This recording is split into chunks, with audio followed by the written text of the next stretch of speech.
Hi guys, I'm Shmi and I'm taking a look today at a car that is pretty special, albeit a little bit unusual. This is the Bentley Continental GT3-R. It's Bentley's sort of track-focused version of the Continental GT, perhaps a sort of slightly controversial title from the outset, given the weight and size of this car, but I'm going to show you around it, talk a bit more about it, and tell you why I think it works, because so far, I'm really pretty impressed with this car. So I'm going to walk around it, show you some features, some of the changes, some of the differences versus the Continental GT, go for a quick drive, give some impressions and first sort of experiences of the car, and then go over it in a little bit more detail when we get back. So the Continental, the GT3-R. It's 100 kilos lighter than the car on which it's based, which is the Continental V8S. That car has a 4-litre twin-turbo V8. This car takes that same power unit, but takes it up from 521 horsepower to 572 horsepower.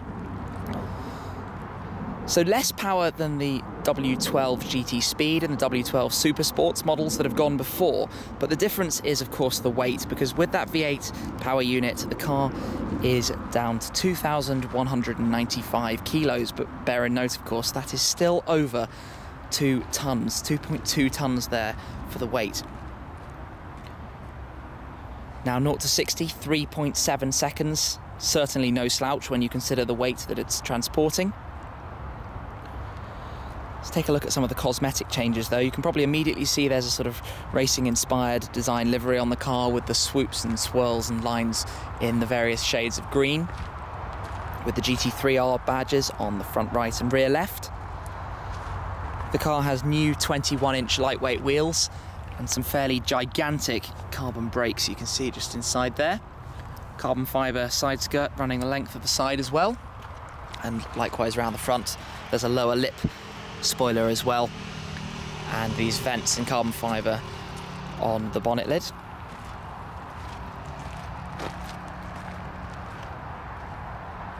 As we come round to the rear, that's dominated by the carbon fibre spoiler that sits on the boot lid.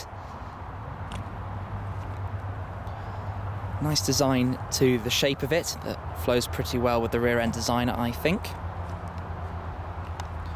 There's a carbon fibre diffuser down here as well, and this new exhaust system that I'm going to show you, and certainly you'll hear as we go, and trust me, it's quite impressive.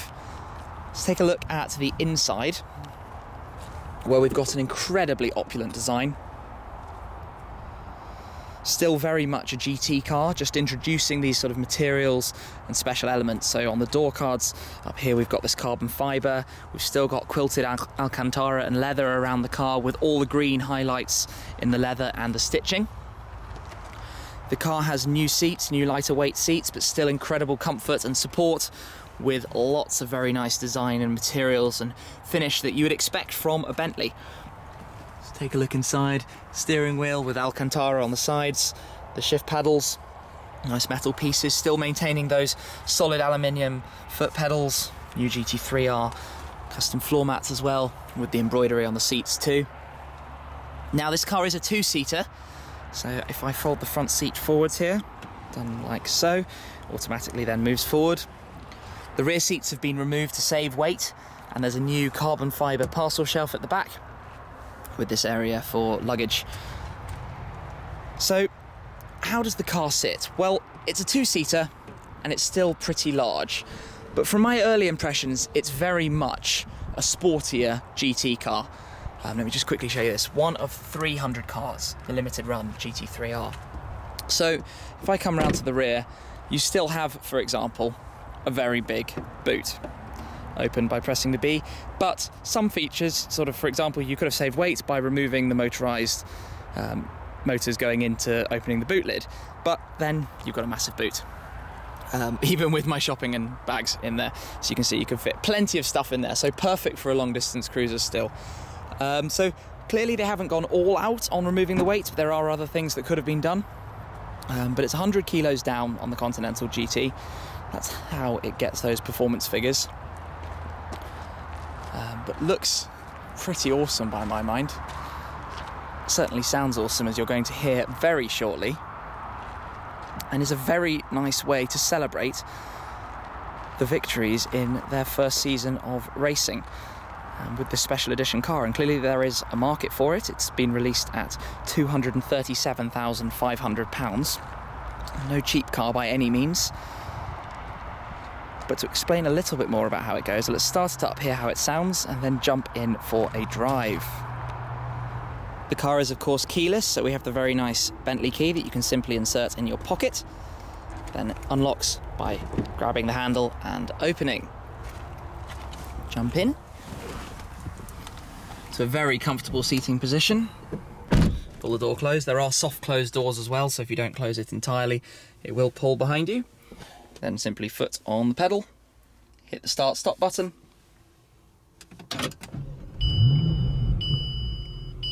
It comes into life. Now let me pop my seatbelt on.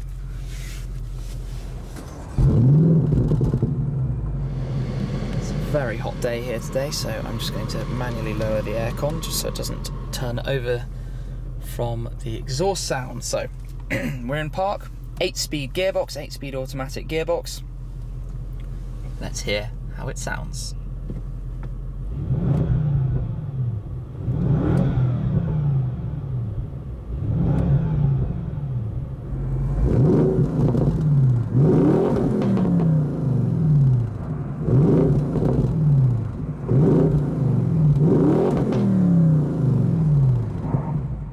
Here I am then, the GT3-R. We're on some pretty tight roads, which is not perhaps this car's natural habitat. It's built to be a GT car, of course, the original Continental GT, so it has those sort of long distance comfort characteristics you would expect, but a slightly more hardcore version of that. So firmer seats, more stiff ride, 45% stiffer at the front, in the 30% stiffer at the rear as well. But that doesn't seem to compromise it too much. It's still pretty comfortable riding on normal roads from my experience. You have a whole series of suspension settings you can adjust via a button here. It's on Bentley's air spring suspension, so you can go down towards comfort mode, and the full comfort mode, significantly more relaxed. You have two middle stages between comfort and then a slightly sportier version of comfort before you get to full sport, and you can immediately probably tell that we're bumping significantly more in the sport mode. But the settings in the middle make a pretty happy sort of intermediary. So I would stick it with that one up from comfort. So slightly sportier, but not too hardcore. Steering feel, it's quite light driving around, which is obviously quite nice because we're in a pretty heavy car. But this is where it starts to get really exciting. Just accelerating in this car. I'll just straighten out. You can hear the V8. And it's no slouch. The power just keeps delivering and keeps delivering. I mean, 3.7 to 60, of course, is a pretty impressive number for a car quite like this. But the noise it makes on the way there is just really, really cool. And now, what I'm going to do is put the gearbox, which is the 8-speed automatic gearbox, but it's been retuned, of course, the ratio's changed. So for this car, the top speed is only 170 miles per hour due to the change in the final drive. But if I put it into the sport mode, obviously it will keep the car in a couple of gears lower. That means we get to hear more of the noise, and it's a pretty good noise, and I'm quite liking driving it in sport mode actually. It feels very natural, and the downshift sort of pattern is very nice, down from 6th, 5th, 4th, 3rd, and it'll probably go down to 2nd as we get almost to a stop. So it's a nice drive in that setting, and you have these shift paddles on the back of the wheel, which I can't use while turning because they are stationary. They're positioned just above the indicator and light stalks up here. Let's use those just to pull down a few gears into 2nd.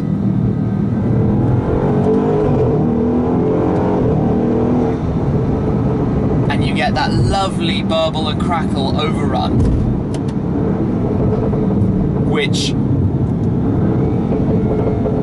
is just a godlike noise. It's so nice. So the new exhaust system, 7 kilos lighter than the one on the standard car, and it certainly makes a good sound. Nothing lost or compromised there. Fully refined, and for a stock system, it has to be one of the best ones out there, I think. Pretty rough bit of road you heard there. Definitely firm, but not disastrously so. I think they sort of probably could have made it stiffer and people wouldn't necessarily have complained so much. I mean, it's the ethos of the car, it's about being a sporty ride, and it's not too bad from that point of view. The seats though, I did say they were firm, and they certainly are. I think a long journey could get... no, I say that, I think it's okay. They still sort of have massaging and all of the sort of comfort and luxuries you expect from a Bentley. In fact, the car has everything you expect from a Bentley. More places, I guess, they could have compromised to save some weight.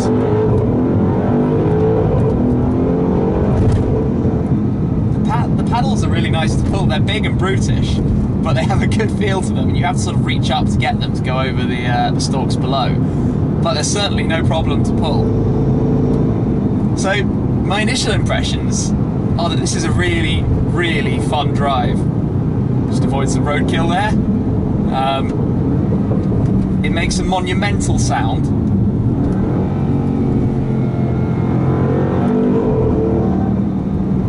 And it's not doing too badly on the fuel economy side of things as well. I'm obviously driving it in a fairly spirited fashion. It's been out and about in London doing some low speed mileage, and moving a big heavy car is always pretty bad for your economy. But I'm not doing too badly on this first tank. I mean, I'm sure it has a huge tank. I don't know the exact capacity.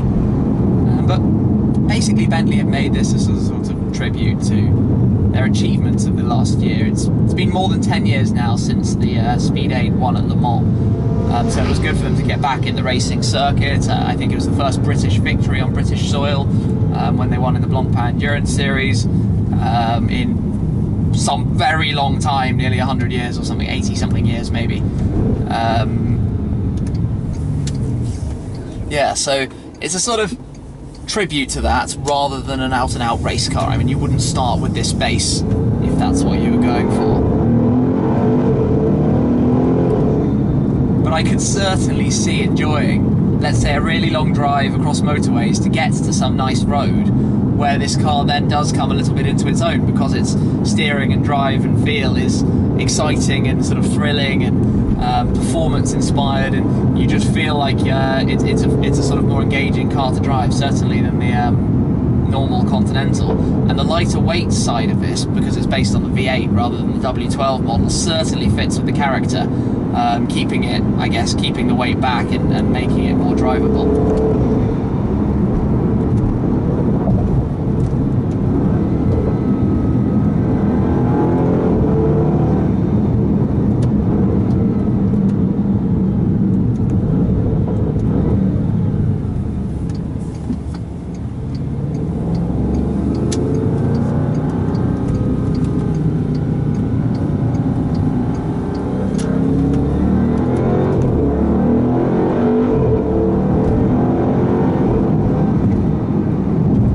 Particular car has around 7,000 miles on it now, and the Alcantara wheel is starting to feel a little bit sticky, which is perhaps a bit too early in the life, I think, although I can imagine from new it would feel fantastic. The rest of the car though, obviously it's a Bentley, it's built exceptionally well. The fit and finish in here is wonderful. The look around with all the carbon fibre is really, really elegant. You have the clock in the centre, the Bentley Breitling clock.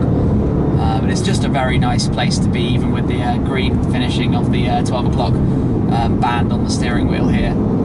But overall, it's a sort of very surprise package. I suppose it's an incredibly expensive car, you have to take that into account, but that sort of is countered against the, I guess, limited run factor, the fact that there are only going to be 300 of these, which is a pretty small run as these things go, but it's £237,500.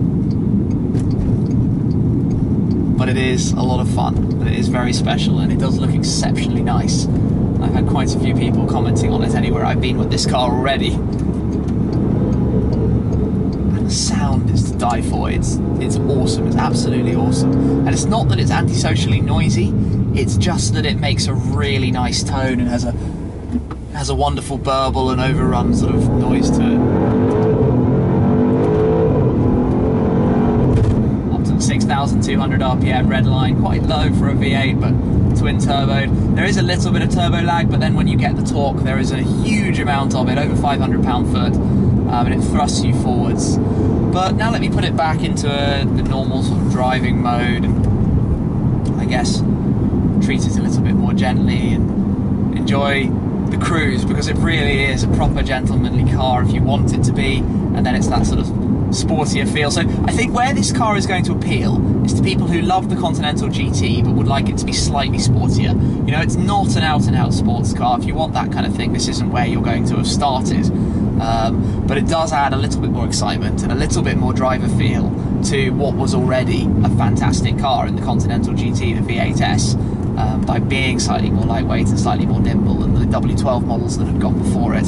So overall, my driving impressions of this car are really, really quite positive. I wasn't sure what to think. I thought it was a little bit confused by what it was going for, but now I understand it. Now I've driven it a little bit, put some miles on it, I see what Bentley are going for, and it's a package that works. That's just amazing. Listen to that downshift. Spectacular. And then you can accelerate again.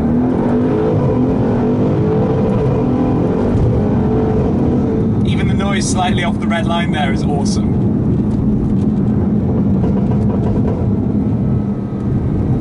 It sounds so good. I hope you can hear that on the camera properly. What a noise. And as you'd hope, we've got a reversing camera, all the parking sensors, so everything on that side of things is all covered as well, nice and easily. Sorted. Switch it off. Back from what's been a pretty impressive drive, let's take a look around the car in a little bit more detail then. And you can hear it's cooling down, fans running in overdrive because it's a pretty warm day here, and obviously been out for a spirited drive in the car. First thing I think I'm going to do actually is pop open the bonnet and show you the engine. So the lever just here in the footwell. This is a left-hand drive car, of course. It's Bentley's press car. So I presume they're only running one press car, and this is it. So we're a left-hand drive. There's a lever right in the centre under there to lift up the bonnet, and you're greeted by, well, you can't really see very much, but the 4-litre V8 is here, twin turbo, badges, nice oil cap. Yeah, behind the noise of the radiators running full steam in the front, there's not too much to see in there, so let's close that up for now. Clip on each side. Black front grille, of course. Bentley wings right above it. A proper look at this lower front lip. You can see that sticks out at the front, although I haven't noticed from my driving, and I have been over some speed bumps in London, it hasn't been a problem. It's not low, it's not at all as low as you might instinctively think. I did allude to them earlier, but the massive brake discs behind these 21-inch wheels. Car running on Pirelli P0. It's still a 4-wheel drive car, of course. We've got all-wheel drive, so no weight savings made to make it rear-wheel drive or anything, so you do have the support and stability of the all-wheel drive system. That exhaust system that made such a good sound. Take a little bit of a glance under the carbon fibre diffuser at the rear here as well. I like this, the way the carbon weave lines up perfectly in the centre. I hope you can see that to make the sort of forward V style shape. There is, of course, this little spoiler here as well that raises and lowers at different speeds too, and the fuel cap here on the right hand side. On the carbon fibre side skirts, you've got the Union Jack flag sticker just above, and then at the rear you've got a Bentley logo as well, which looks very nice, especially glistening in the sun today.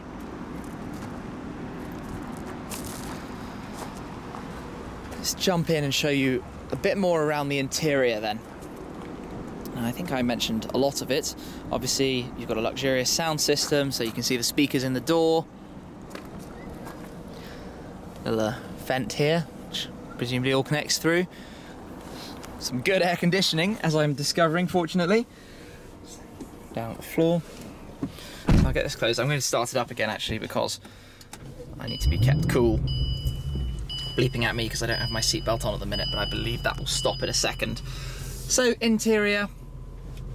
You have the lovely finish of these sort of controls, to stop and open and close the air vents, which are always very nice.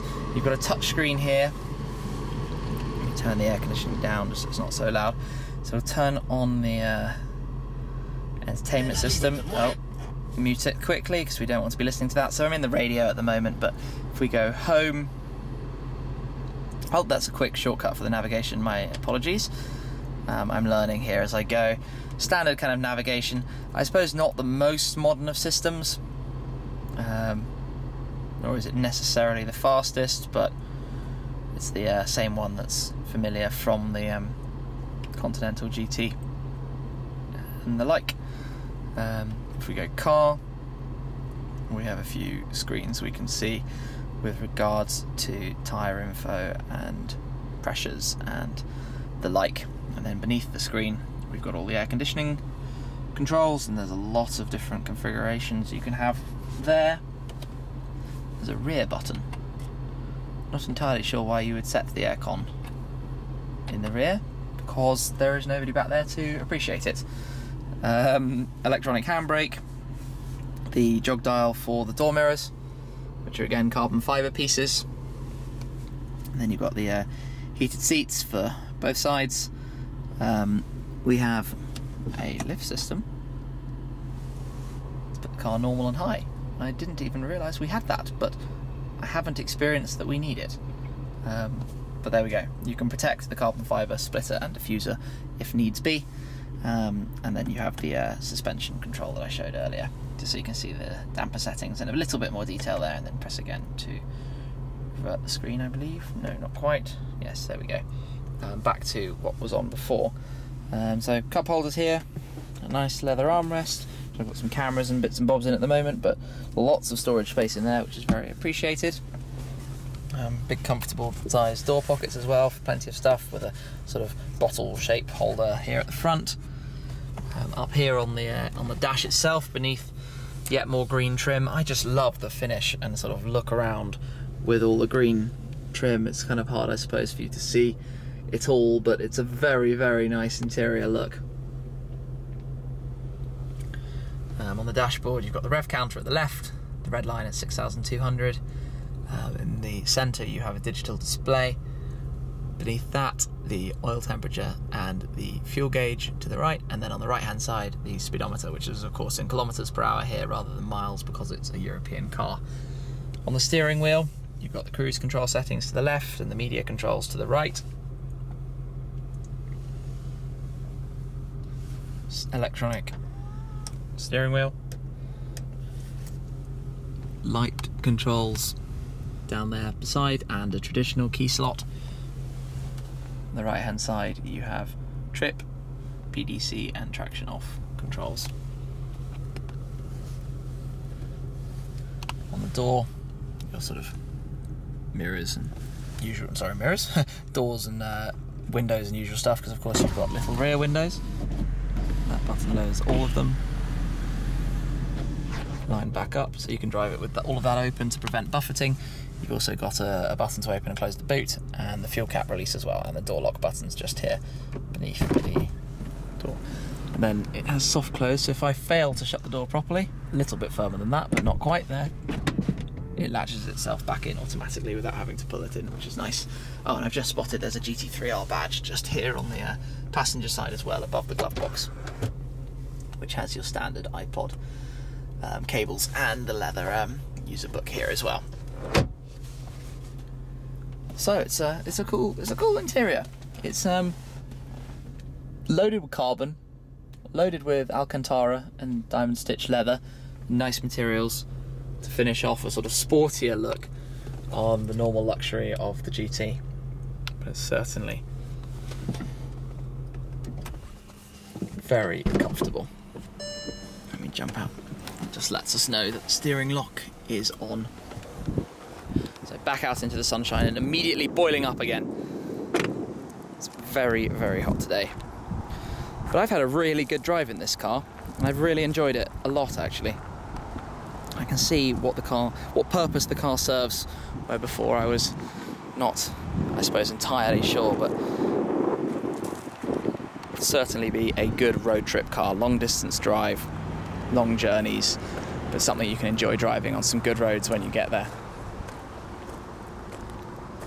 And it looks the part too.